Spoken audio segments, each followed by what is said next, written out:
Well, welcome to Planetary Health First, Mars Next. It's awesome today. We have Gabe Howard, and he's been on a lot of different shows, all the names that, I don't want to mention all the alphabet soup, but all the big, well, let's do it. I'm sure Fox, CBS, ABC. How about it? And he's a big advocate for mental health, and he is not a stranger to sharing his condition. And I'm sure he doesn't say his DMS for whatever 674, but I think it's a bipolar condition. And today we're going to get in the weeds of AOT, and that ain't a rap group or rap song, you know me, AOT. But introduce yourself, Gabe. Just a real quick little bit about you, and then let's get going. Yeah, my name is Gabe Howard, and I live with bipolar disorder, and I became an advocate after being committed to a psychiatric hospital where I was ultimately diagnosed. From the time I was committed until the time I reached recovery took about 4 years. That's a really long time, and I went through a lot of trauma. I went through a lot, some positive, some negative, and some just part of it. But what I really realized is that the system was broken, and there was a lot of pieces that while I had them, other people didn't have them. And there was a lot of pieces that nobody has that I think are really, really necessary. And about 15 years ago, when I reached recovery, I started talking about it, speaking about it, volunteering for mental health organizations. And it led me all the way to where I am today. I host the Inside Bipolar podcast for Healthline Media.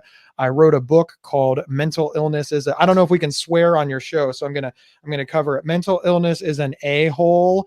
And other observations. Absolutely. I can swear. Mental illness is an asshole and other observations. So I wrote that book, and I'm a public speaker who tours nationally. And I went to England once. I spoke at Oxford about bipolar disorder and about advocacy. And it's really informed my life both on a personal level and now as a career level. And I'm just excited to get into I love that this is called a nuanced conversation, because I really think that that's what's missing from advocacy. We're always presented with two sides as there's just the for or against, yes or no, black or white. And it's so much more nuanced than that. And that's what I try to do. I mean, when you have a name of a show, Planetary Health First, Mars Next, I mean, what the hell? That's nuance to the third degree. So I really do not want to pick sides. And I feel like somewhere in that cacophony, or that, not a cacophony, but a really dialectic, a lot of discussion, a lot of listening, and just having plenty amounts of guests. And I think, first of all, you really have a great position of what you've experienced, and from what we were talking about in the green room and now, I really hope we can get those conversations. It seems like the best conversations are after the recording and before the recording. So let's get it going. All right. Yeah. Ask me anything you want. I'm unoffendable. Yeah. So I think I had no idea what AOT was before about a month ago. I started having conversations with people offline. Can you just give the like ABC of AOT and what that is, kind of nationwide, and then maybe different and state, and why it is, and just sort of the beginning of that, please? Yeah. So AOT stands for Assisted Outpatient Treatment. So you're not confined to a psychiatric hospital, but the assisted is you're forced to do things under penalty of law. So you can't decline, you have to. So it's kind of a nice name for in community treatment against your will, or treatment without your consent. But the next thing that I want everybody to know is this is the hard part about being a national advocate. The AOT laws are different per state, and in some cases they're different per courtroom, per community. They're applied differently. This isn't like a federal law. It's not one size fits all. The example that I always use is murder is illegal everywhere. Just hard stop. There's no place where murder is allowed. But we do see, as we watch national news, that the way that murder laws are applied can be very different. For example, not every place has a stand your ground law. Not every place, like in the case of a homicide via gun, you might have to argue a stand your ground versus a state that doesn't have that. And I only bring this up because you can see how confusing it is in something as clear as murder. We have all these self-defense, etc. So imagine how complicated it is for somebody living with mental illness to manage AOT laws and understand their laws when they are literally written different for every single state. So I just want your listeners to know that, because a lot of times I work with AOT advocates who are on the pro side, and they're like, well, that's not an issue. Like, well, that may not be an issue in your state, but it could be a very big issue in another state. And then yet another state might not have AOT laws at all. So they might still be on the advocacy level. So we can't even argue whether or not the laws are good or not, because they're still just trying to get them. It makes it extraordinarily confusing. Well, Gabe, I'm going to just go through some questions, and I want my audience to know that I am not an expert on this. I'm just trying to understand. So I think that is some bit of a good thing. I'm very unbiased. Yes, I have my own things, but I'm trying to understand, and that's what I seek first. Let's say I'm, like, in my heart of heart, a journalist. Like, wow, inspiring podcaster journalist. So when I understand AOT, the actual when it's forced upon, you have to go to the court. Is it deemed? How does this work when all of a sudden someone appears to have a mental health condition? How does that process get enforced and started? Can you go through that? Yeah. So in general, and again, remember what I said at the beginning, that it can be different in every location. So again, as sure as I say this, somebody is going to say, well, that's not how it works here. But the general emphasis of the law is that you've done nothing wrong. So that's the first thing. AOT can be applied when you haven't broken any laws. Now, it can also be applied when you have broken a law, but that's sort of a different conversation. Once again, that's where the nuance comes in. So my biggest issue with AOT is when you've broken no law. So somebody, usually a family member, decides that they know that you lack insight. They're not a doctor. They're just your loved one. And they now know. So they start an AOT process where they say, my loved one has schizophrenia, bipolar disorder, psychosis, whatever, and they're not taking their medication. And the reason they're not taking their medication is because they lack the insight to know that they need to. So they try to get them court ordered into treatment. And then if that works out, the government then mandates your care. Now, again, the devil's in the details in this one. They may mandate your care, but not pay for it. So now under penalty of law, you have to take medication that you may or may not want, and that you may or may not be able to afford, or do treatments that you may or may not want and that you may not be able to afford. Otherwise, you can be penalized by the government. Your defense against this is to get your own attorney. So obviously, if you have a mental illness, even if you have insight, you may not have the resources to fight this. So again, the safeguards in place are not great. Now, in some applications, you are assigned an attorney. In some, obviously, you can represent yourself. The process differentiates wherever, but at its core, everywhere, you can do nothing wrong. Your family member can take you to court, and the courts can determine your care. And you have to go along with it under penalty of law. What's the typical process when the courts, do they have a psychiatrist that's the same psychiatrist, the same medical doctor? What sort of evidence, when taken to the court, is necessary in order to invoke an AOT? So I sort of wish that there was a really big pro advocate here, because I want to be fair. Okay. The pro advocate side is going to tell you that there is a rigorous screening, that you meet with psychiatrists, that they go through your medical records, and that it's super, super rigorous, and they are sure. Okay. In reality, somebody reads over your medical records, talks to your mom, maybe gives you a phone call, and then informs the judge of their opinion. I would not use the word rigorous to describe this. Rigorous is if they met with you multiple times over a few weeks, not one time for 15 minutes. But remember that the essence of here is time is of the essence. Yeah. So they're going to say, well, we don't have time. He's in imminent danger. Whenever you're doing something quickly, those are it can't be described as rigorous. so those are the things. So time is the essence. So you're either danger, your life, you're of danger of self-harm. What are the sort of, because time is the essence, what are those typical things? You're either going to harm someone or yourself or the insight. I guess there's three. What are the categories typically? So here's again where it gets complicated. We already have laws on the book. Forget about AOT for a moment. We already have laws on the book for danger to yourself or others. We don't need AOT for this. Those laws have been on the books for decades. If you are a danger to yourself or others, you can be committed. And I want to share with the audience, I was committed because I was a danger to myself or others and spent time in a psychiatric ward. That process was absolutely necessary because I would have been sick. I would have hurt myself if I did not go. So I'm very glad these laws exist. So that's the first thing. Sometimes AOT and the laws that already exist get mixed together as if they're the same thing. They're not. Okay. The AOT laws are in addition to the laws we already have. And the reason that they're added is because the word eminent.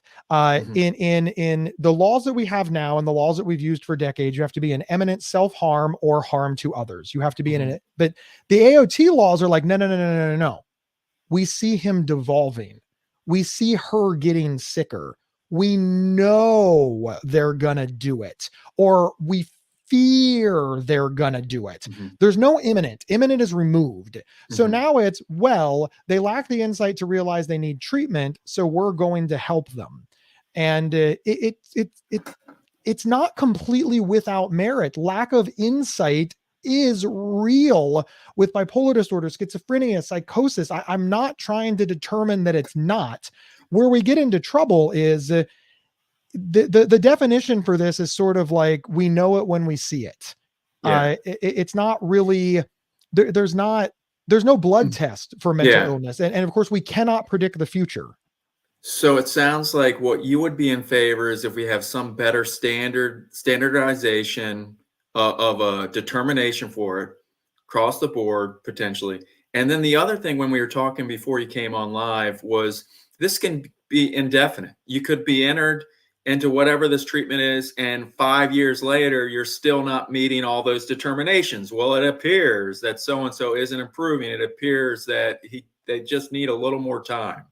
But, and so my thought, as we were talking back, as I'm trying to understand this, is it seems that we would be best to try to create a better standardization for, I guess, assessing what qualifies one to meet that criterion for AOT, and then whether they're now able to, they no longer are needed.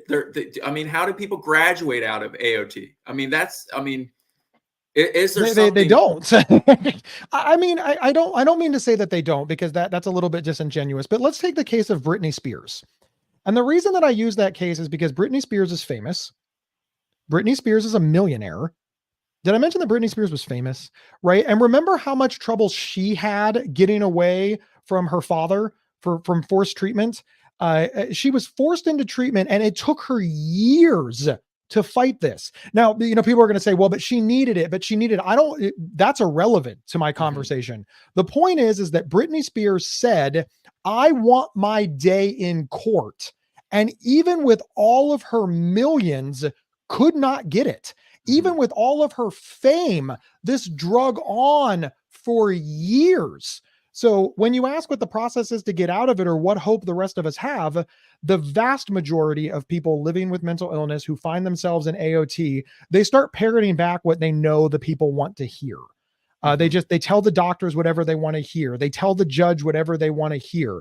They just start lying so that they can escape this, because then somebody will let them out of it because they're cured, or cured is not the right word, because they're fixed, because they're compliant, because they're better. And as soon as they escape it, they run.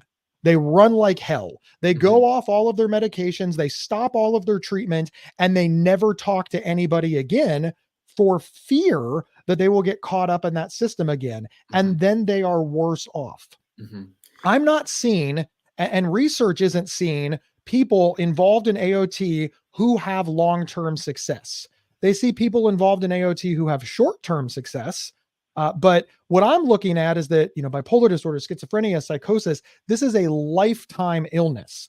So in order for me to declare that these AOT systems are working, I need to see people doing well and stable for a lifetime, not for a year, not for 6 months, for a lifetime. And these studies aren't studying lifetime rates. They're studying, quick rates. So with AOT, even though what is the acronym for? Assisted Outpatient Treatment? Assisted Outpatient Treatment. But you can be totally in a place, right? I mean, is that a misnomer as well? Or if you're doing this, can't you be physically confined to a space as part of your treatment? Not part of AOT. I mean, not for long term. So we really don't have long-term care anymore. The core of AOT, AOT is sort of misnamed in my opinion. What it should really be called is forced medication, because that's the core. All of these AOT laws are designed to make people take their meds against their will, because they believe that they will be better off. And that's problematic as well, because medication isn't the end all be all. Otherwise we just put it in the water.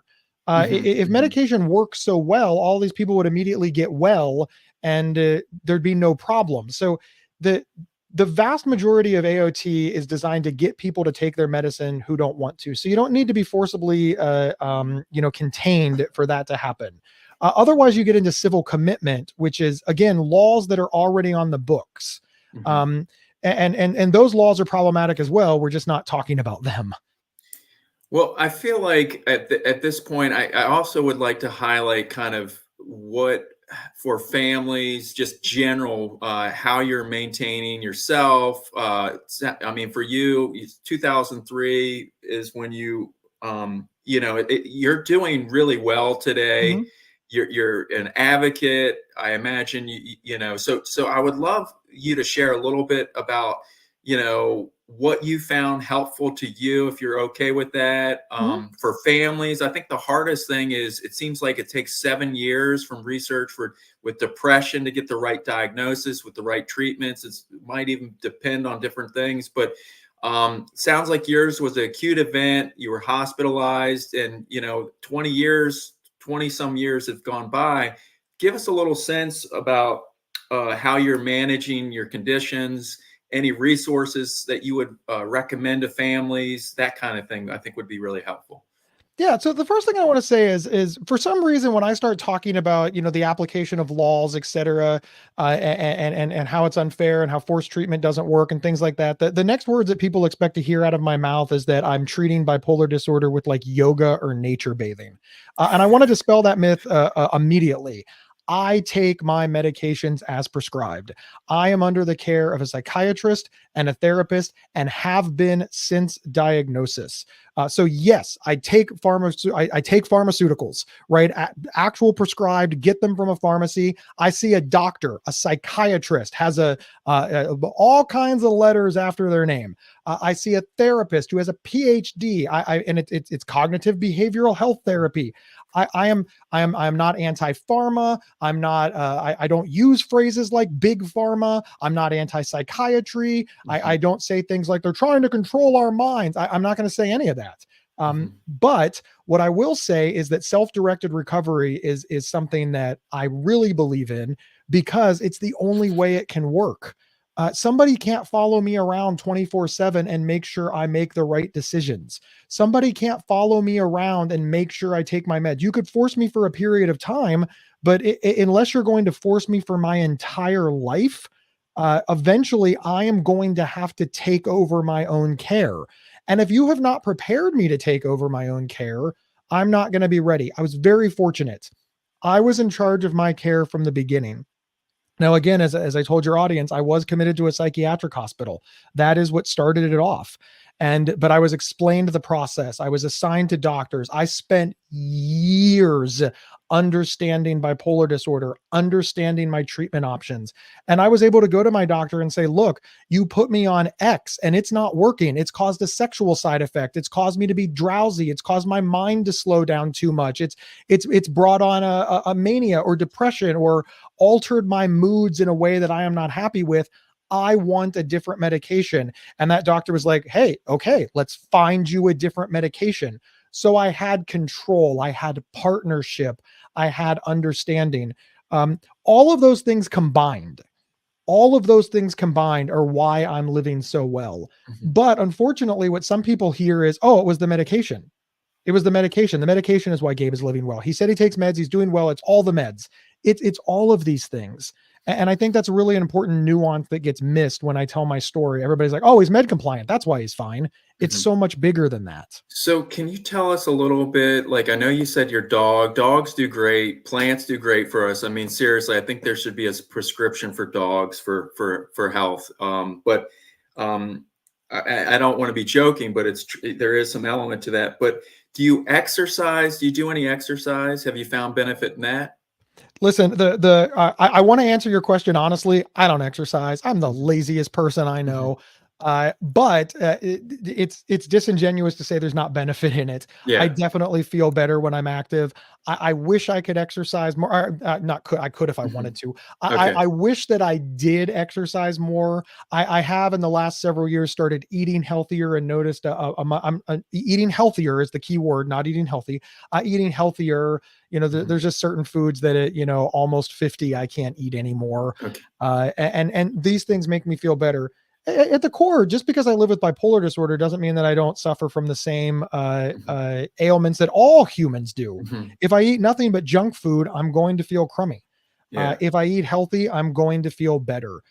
And the fact that I have bipolar disorder does mean that I could feel crummier or have the opportunity to feel better because of the illness. So it all works together. Mhm. Our bodies are mental health and physical health is separated out, but it's all in the same human. Uh, Yeah, so so yeah, I've recently come across the metabolic mind about keto being, and I think there seems to be a lot of evidence that helping with epilepsy and bipolar one. I don't want to go off tangent, but I think the other thing that I would say, I'd be curious to know is any resources that you find, because unfortunately our care, psychiatry, there's not, with even your primary care, you're lucky if you can get an appointment once a year, and that. So 168 hours are in the week. Are there any resources that you would recommend for families or people that suffer from mental health that can help them direct it? Because it sounds like you've been proactive, involved with that. Anything that you would recommend or you found helpful? there how much time you got? The biggest, when people ask me this question, the biggest thing that I say is all things. You need to find all things. Could you imagine if like there was something wrong with your house, right? Your house was broken, so you hired a contractor, and the contractor banged on the door and they were holding one tool. It doesn't matter what tool it is, they only had one. And you showed them what was wrong with your house and you said, hey, you're gonna go get your toolbox. And like, no, I just have this one tool. You're like, what do you mean you only have? And they're like, this is the most important tool, so it's the only one. And you would fire that person. You'd be like, you Hmm. know what? I don't trust your judgment. Hmm. We only seem to talk about medication. Medication is the one that comes up. Forcibly medicated, med compliant, taking your meds as prescribed. What about your meds? What meds are you on? Meds. Nobody is denying the importance of medication. If that same contractor showed up and said, I refuse to use screwdrivers, I would be like, well, look, that now I don't want you. I'm glad you have all these other tools, but screwdrivers are important, and the fact that you don't have them is a problem to me. But Hmm. listen, the fact that they don't have a hammer would be a problem to me. The fact that they don't have a saw would be a problem to me. It's not just about the one thing, it's about all of them. So when you talk about 168 hours in a week, we've obviously got the big ones, right? Medication. And then the second one that's starting to become more talked about, which is fantastic, is therapy. But it's not talked about enough. I know a lot of people who are forced on medication, but they're not forced into therapy. So Hmm. They're not understanding their illnesses. They're not discussing their trauma. They're not understanding coping skills and how to manage or basic information that they need to manage their conditions. And this is very, very problematic. Now, we're getting better with that. Therapy is starting to become much more discussed, and that's good. But beyond therapy, there's also support groups. There's also peer support. There's drop-in centers. There's listening to podcasts like this one. There is educating yourself, whether you're using a TikTok channel that you find inspirational, or whether you're just practicing the coping skills that you've learned and deciding how to manage them for you. Coping skills are fantastic, but the way that Gabe uses a coping skill and the way that Michael uses a coping skill may be very different, but we're both using the same coping skill because it needs to be very personalized. It's kind of how, even though cars are mass produced, you ever notice that even if you find somebody and they both drive the exact same car, there's like some personality in that car. You can tell them apart. Even though we both have the identical model year, the identical color, the identical trim line, Michael has bobbleheads on his dash. Gabe's car is super clean, right? You have personalized plates, and I have bumper stickers, right? The car takes on the feel of its owners. Coping skills need to do that too. They need to take on the feel of their owner, and that takes time. And that gets missed. It gets missed because we're just pumping, take your meds, take your meds, take your meds, take your meds. Yeah, I like what I'm glad you got to where I was wanting to go, and you read my mind. I loved how you mentioned the peer support groups. I think mentorship is so important to facilitate. If it's a really good mentorship or peer support group, the peer, who is the peer? Like, you have the mentor, the mentee, but really, the best is when the top and the bottom, and you don't know who's benefiting from who. And so, and I love that. And then it made me think of a gratitude journal. So perspectival, like how we wake up and think of a problem as an opportunity, or I think that the stuff and strategies and tactics are universal for all of us. I don't care whether you're bipolar or whether you're just having a bad week. We have to put our head in the game and figure out, we're the one making our sandwich or not making our sandwich every day. And we want to complain about it, it's us. And so I see a lot of pragmatism in your sort of the way you're approaching. And so I know this was about the AOT, but I also wanted to address sort of a bigger, because after a while, AOT, I don't know me, you know what I mean? But anyway, tell me also, I'm curious about employability. I think there's a lot of people that are uncomfortable with mental health because there's a real big privacy. I know we have HIPAA in our world, but it really is, I hate to say it, with big tech. Apple knows exactly what you're doing. They have all these apps. There's very little privacy.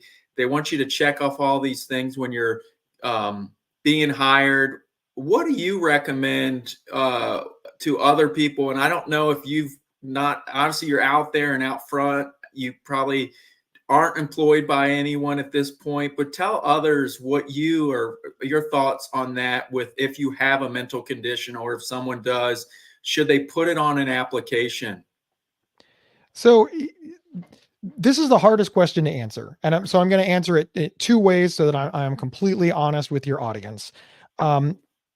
If you want to benefit the cause and the world, you should be as open with your diagnosis as possible, because the people will see you and they'll start to see a different viewpoint. Mental illness, unfortunately, is most public in a crisis, when something bad happens, when somebody thinks that the Coke machine is a dragon and starts throwing rocks at it to save the nearby children, when the person rips off all their clothes and runs down the street screaming that, aliens were eating their brain. These are the things that people talk about. It's a crisis point in mental illness. When people just go to the store, buy their Diet Coke, pick up their stuff, and drive home, you don't look like you have any mental illness at all. So nobody sees the nobody sees that public self. So one of the reasons that I wanted to live so openly is because I wanted people to see just a regular guy. I'm married. I drive a car. I work. I host podcasts. I have a dog. I'm a boring middle-aged man. And I want them to see that there's a dude with bipolar disorder who's a boring middle-aged man. So there's hope. However, I got to tell you, the discrimination is huge. If you put on a resume, lives with bipolar, there are places that are not going to hire you. And you ask any HR person, well, that would not be yeah, but they're going to say stuff like, well, we just didn't feel comfortable with him. Well, we just liked this applicant more. Well, we don't know what it was about him, but I don't know that he's a good match for the team. For the culture fit. It doesn't seem he's a good culture fit. Right. I hear that a lot. I hear all of the buzzwords. And listen, here's the bad part. That might be true. You might not be a good culture fit, but maybe they're all really quiet and conservative, and Gabe is loud and very dramatic, and they're like, oh yeah, he's not going to fit in at all in that sense. And maybe they're being honest. That is in fact a possibility. But the second you put your mental illness on your resume or disclose it during an interview, you will no longer know. You won't know if it's because you have a mental illness or if it's because you're actually a bad fit or actually not going to do well at the job, or somebody was just better than you. You will not know anymore. So if you leave that off your resume and just go in as John, Tara, Lenny, Lori, whomever, and apply for the job and then don't get it, you know that it was something about your resume, your skill set, or your personality, and you don't have to wonder. That is huge. Also, we know that discrimination and stigma is a thing. We just do.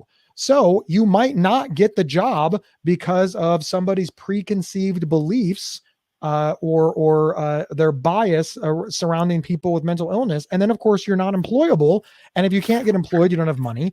If you can't get employed, you don't have health insurance. And if you don't have health insurance, you can't get treatment for your mental illness. And if you can't get treatment for your mental illness gets worse, like all illnesses. So there's lots of reasons that people don't have the luxury, ability, privilege to be able to live openly with their mental illness. And for those people, I completely understand why they don't share, because unfortunately it puts them in harm's way.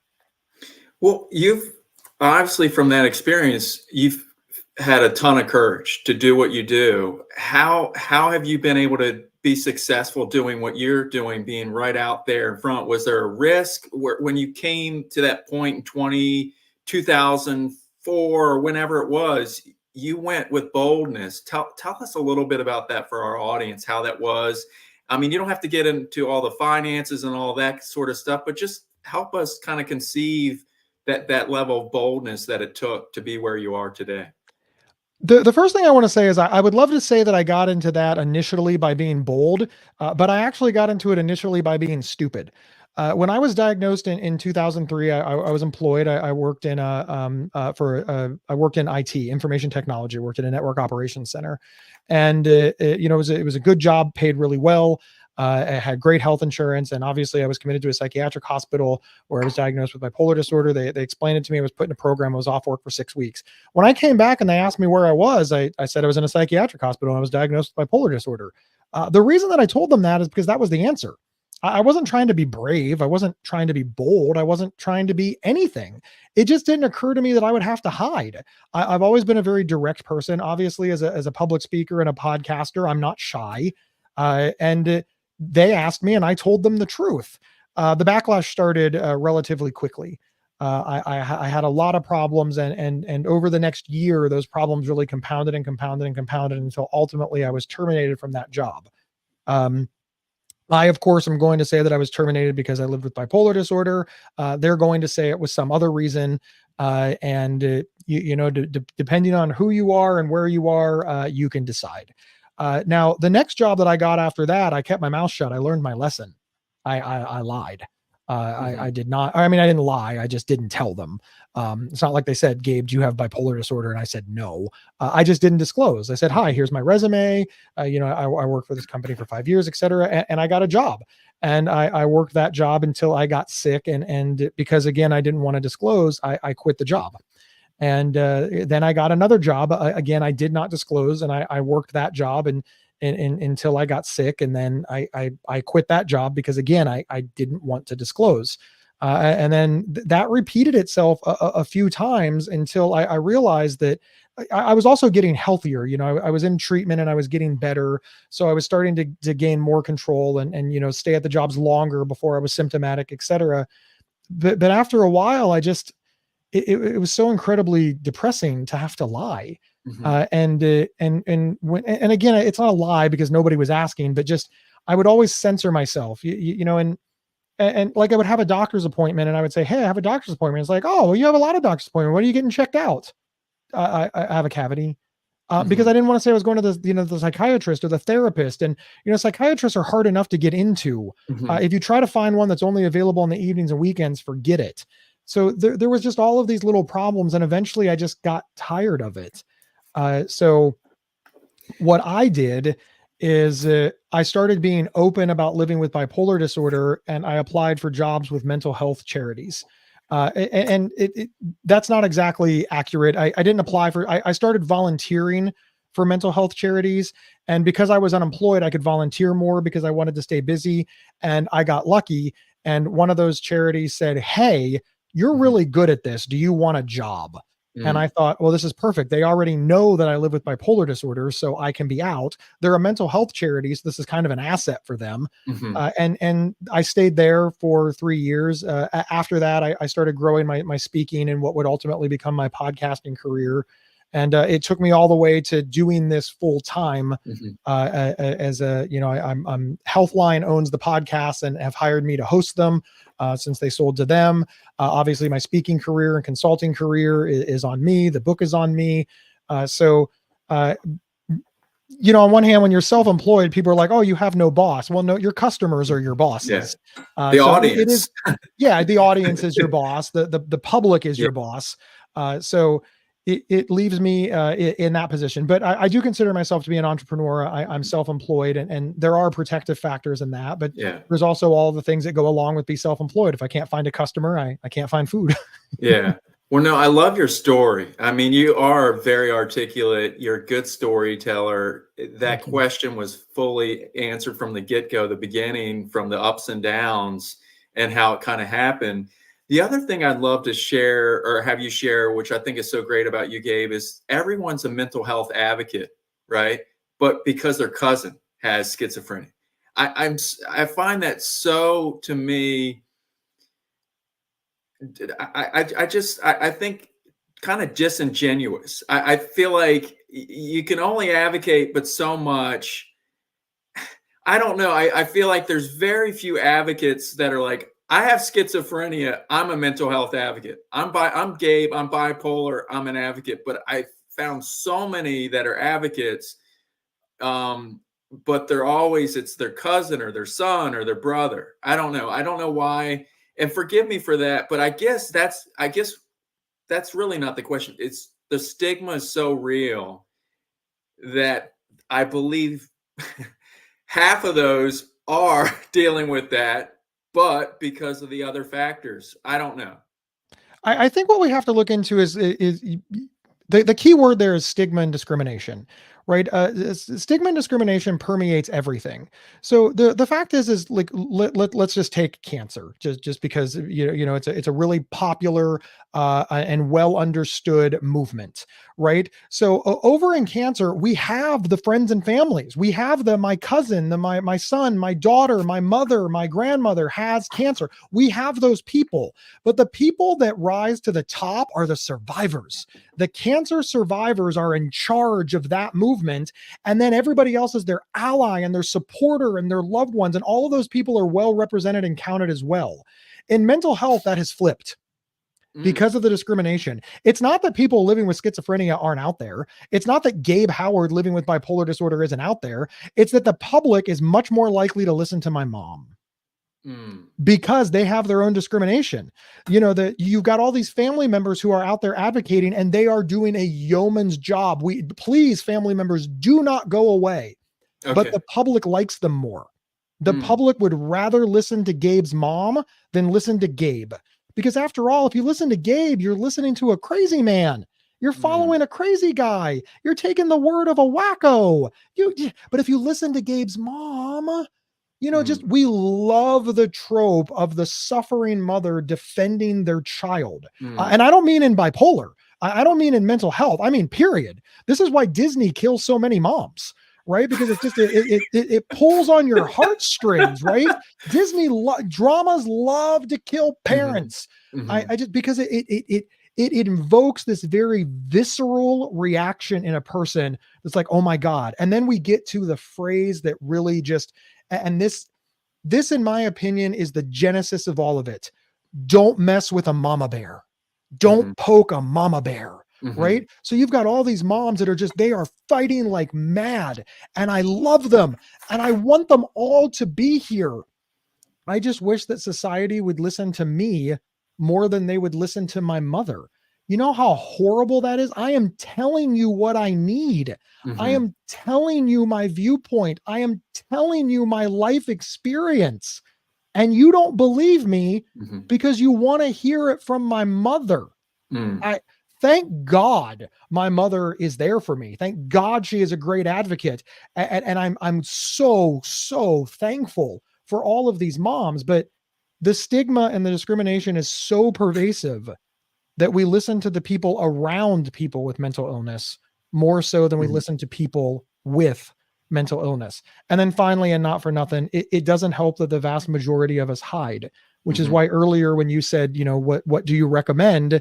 I said, for the cause, I recommend that you're as vocal as possible because we need you. But unfortunately, for your own life, you might be better flying under the radar. And that's what makes advocacy so complicated. And Gabe, like I said, you are so articulate.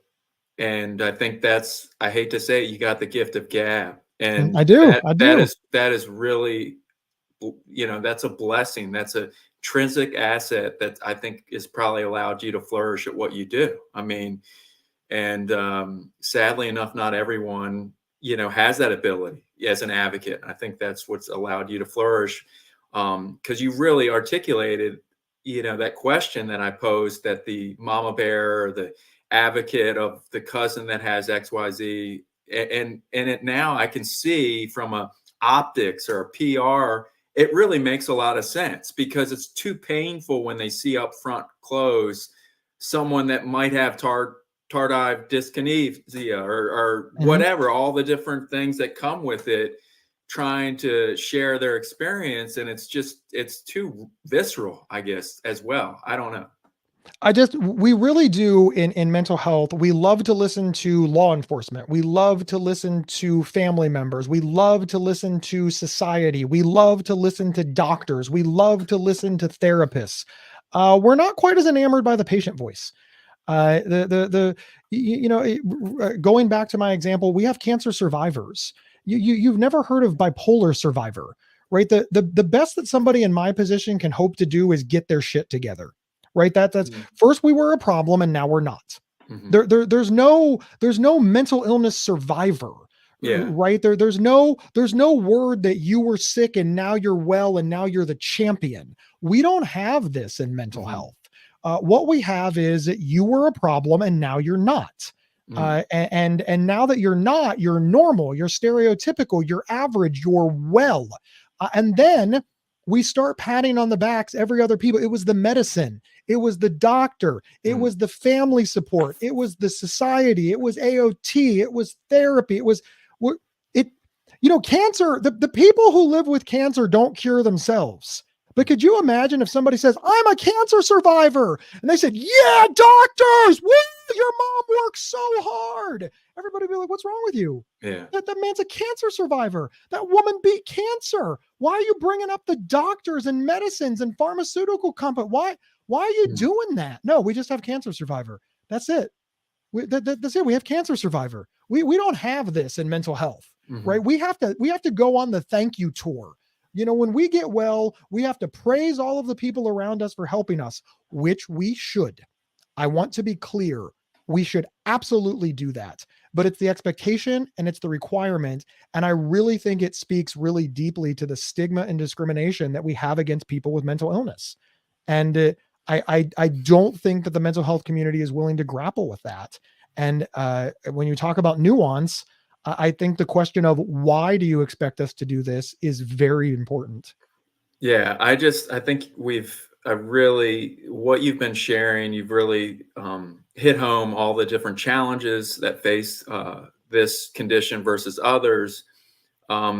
One of the things I'm looking forward to having more guests on mental health. I did not know, when you really take across the board, the most debilitating condition is depression as a disability across the board. Even if you have cancer, it's not just so much the cancer, it's the depression that is the most debilitating thing. So when you think as the most negative impacting force across the globe is mental health, and yet we have the least amount of resource to make the biggest amount of impact. So I think the most appropriate topic, when you really think about it, and this is a long mouthful, forgive me, but when it comes to planetary health first, Mars next, mental health, we really need to reimagine how we discuss it, how we approach it.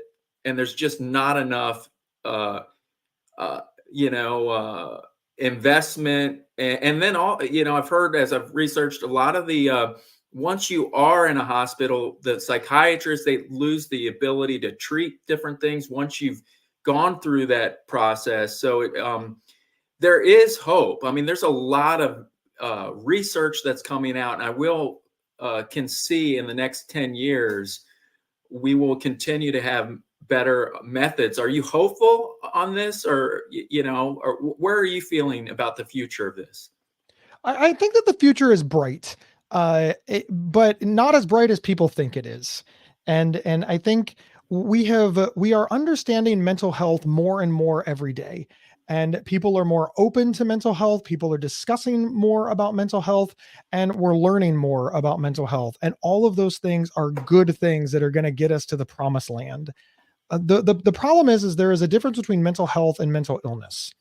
And I have seen mental health conversations grow dramatically, but that has actually done a disservice to people with severe and persistent mental illness and really pushed them down. I talk about all of the family members who are out there advocating, and this is one of the things that they're advocating for. They're like, look, my loved one who lives with schizophrenia doesn't need a mental health day. They don't need a pizza party on Fridays. They don't need work-life balance. They need beds. They need care. They need somebody to pay for their medicine. We live in a country where you get your health care from your workplace. But if you live with serious and persistent mental illness, there's a better than average possibility that you're not able to work, which means there's a better than average possibility that you don't have health care. Even people who have health care are waiting months to see doctors. These are the things that we're going to need to fix if we want to have a bright future for people with mental illness. I am hopeful, and my fingers are crossed that because more and more people are understanding mental health, that we're going to see more and more young people go into the mental health field, become therapists, become psychiatrists, become psychologists, become psychiatric nurse practitioners, become case managers, become social workers. If we can get more people in the field, then we can help more people. But it's been pushed down, defunded, budgets cut and ignored for so long that I'm afraid that even people who would excel in these fields are just like, look, why do I want to go to medical school to make less money in this field, psychology, than if I went into this field, for example, oncology or surgery? So as they're making their decisions, there's an economic impact. And I think if we don't start investing that money, the future is not going to be bright just because everybody's talking about it. We talk about a lot of things in our society that hasn't changed in decades. Talk is cheap. We need action. And unfortunately, I'm not seeing the action. But I'm hoping that with all of the discussions and a new generation of I call them kids because I'm old, but a new generation coming up, going to college, graduating, and starting to take over, that they value mental health more. And I'm hoping that starts to bleed over into caring about mental illness more. Yeah. But I do want to caution all of your listeners. There's a big difference between being open about mental health and even being open about a mental health crisis and being open about serious and persistent mental illness. And until we start to understand that nuance, we might think the problem is being resolved when in fact it isn't. That is such a great clarification, and I really appreciate that. Can you give us any sort of link or reference? Of course, after this show, I'll do a newsletter. I'm going to give you all the stuff that you gave me, your media kit and your book and your podcast links and all the great stuff. But is there any other organizations, research out there that you can just either provide me after this to put in the newsletter, just even if it's just one or two or three, or that you could mention today that like, there's a cancer moonshot. Is there something like that? Anything, just a glimmer? Unfortunately, there's not. I'm sure that there is. Let me be clear. There is none that I am aware of. It doesn't mean that it's not happening. But here's the problem with mental illness. It's not as easy to find. I hear about all these upstarts, the things that people are trying to do, but they're not getting the funding. When you talk about like the cancer moonshot, I mean, they're dumping hundreds of millions of dollars into this research. I think people need to understand that some of the best advancements that we've had in mental health and in mental illness have been accidental. They've been serendipitous. People have been researching, pharmaceutical companies and doctors and researchers have been researching something else. And during the trials, they discover, I can't help but notice that every time we apply this, people say that their depression gets better or their anxiety improves or XYZ. So then they just widen the study to study that. And then before you know it, that drug that started out its life to be a gallbladder medication or a heart medication or a high blood pressure medication suddenly gets re-researched, rebranded, and it's determined that, we accidentally discovered a treatment for mental health. Now, I'm really excited that they are accidentally discovering treatments for mental health, but there's not really a lot of companies who are doing front-end research. There's no schizophrenia moonshot that I'm aware of. There's no bipolar moonshot that I'm aware of. There's just not. And that's, and again, as I really hope your listeners correct me on this. Nothing would make me happier than for you to send me an email a few days after this airs and says, Gabe, are you aware that Johns Hopkins or Stanford University or Harvard Medical School actually has this really robust thing that they're doing? It's just not getting the press.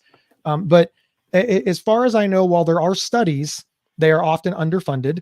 While there are studies, they're often looking for very specific things that we are already aware of.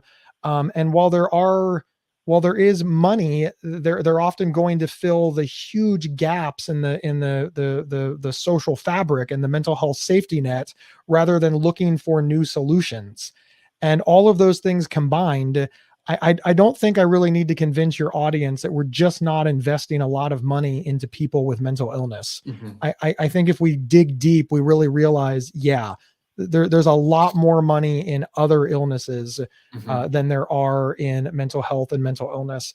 And that really puts us behind the 8 ball. I'm really trying to spin it and try to give hope. I mean, there are advocates, there are people, there are doctors, there are research, there is serendipity, but I don't want to leave your viewers, your viewers and your listening thinking, it's just like cancer. It's not. Cancer is well-funded, well-respected, and well-supported. Mental illness is not.